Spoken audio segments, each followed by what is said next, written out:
Yeah, good day. On this particularly sad day, I'd like to say a few words about dear friend John. Firstly, he actually got going in the holistic confines of Palmerston North sometime in 1948, I think it was.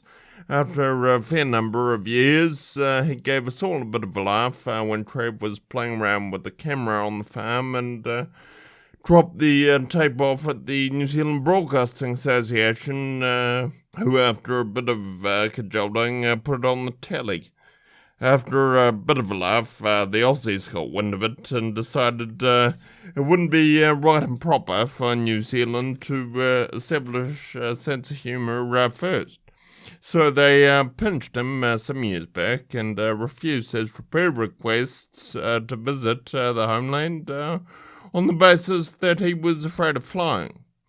So he bit the dust over the weekend to the upset and anguish of a hell of a lot of people from the booze-soaked shores of the lands down here to the great continent over there. So I'd like to raise a glass to John and take a few moments of your very valuable time to pay attention to this eminently suitable visual tribute to a good old bugger whom we will all miss greatly. And I think you'll probably agree with me 100% and going along with me wholeheartedly, probably. And I think I carry with us the wishes of all myself and going along with us all and joining with me, as a matter of fact, and concurring with me on that view, on that particular one. Cheers, John. Now the delegate from New Zealand, Mr. Fred Dagg.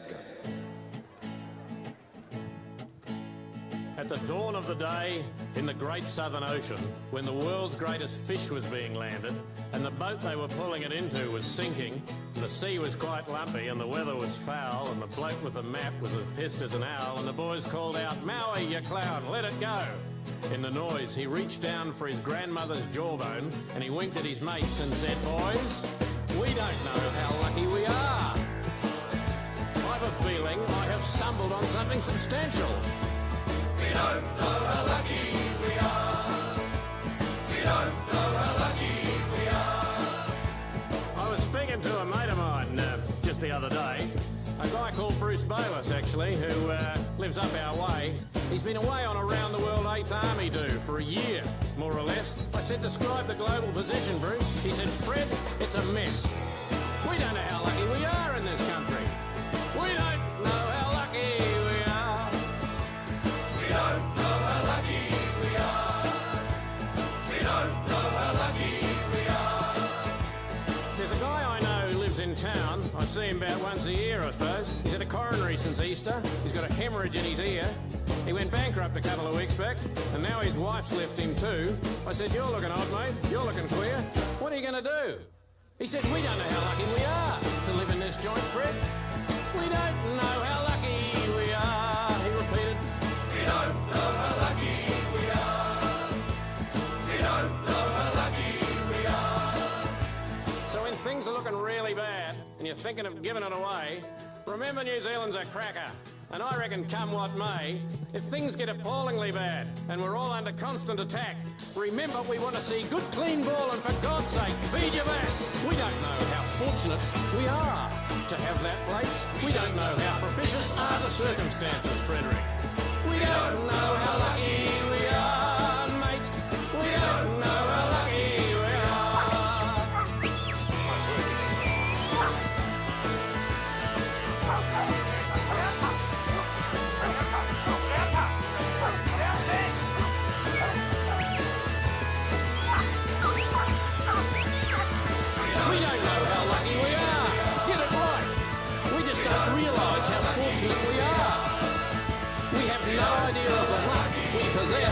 Collectively, we just don't know how lucky we all are.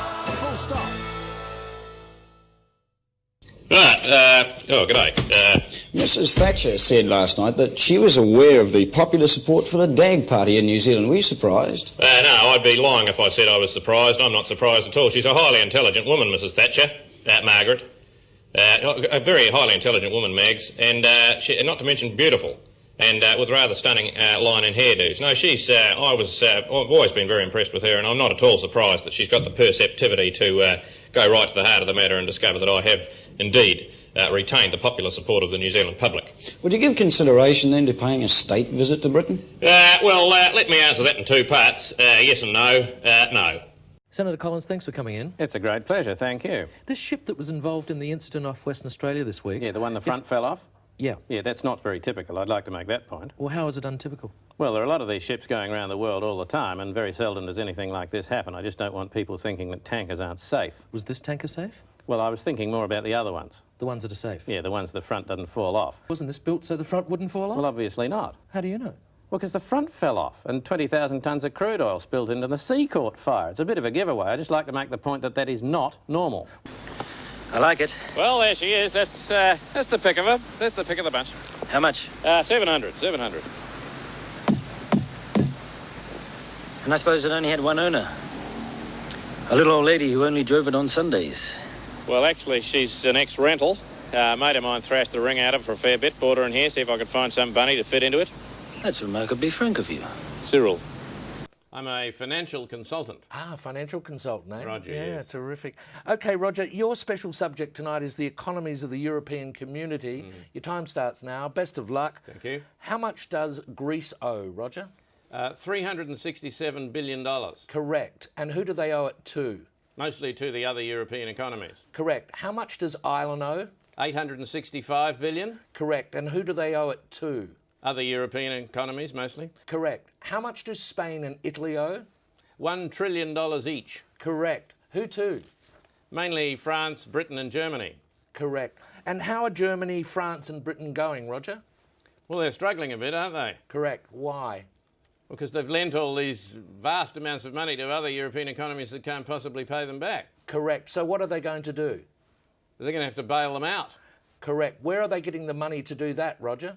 That's a good question. I don't know the answer to that one. How much does Portugal owe? Hang on a minute. What was the answer to that earlier question? Just keep answering the questions, Roger. Where is Portugal going to get the money it owes to Germany if Germany can't get back the money that it lent to Italy? Just a minute. What was the answer to the previous question? The question was, how can broke economies lend money to other broke economies who haven't got any money because they can't pay back the money the broke economy lent to the other broke economy and shouldn't have lent it to them in the first place because the broke economy can't pay it back? You're wasting very valuable time, Roger. How much money does Spain owe to Italy?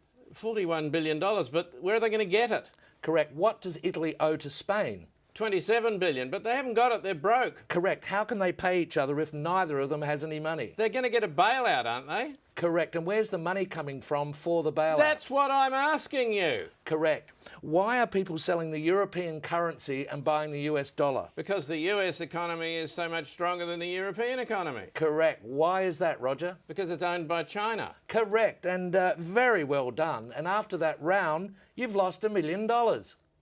I've lost $1 million. I thought you said well done. Yes, well done. You've only lost $1 million. That's an extraordinary performance, I've Roger. only lost $1 million. Very well done. And that's quite good, is it? Oh, it's excellent. Sell everything immediately. Quickly.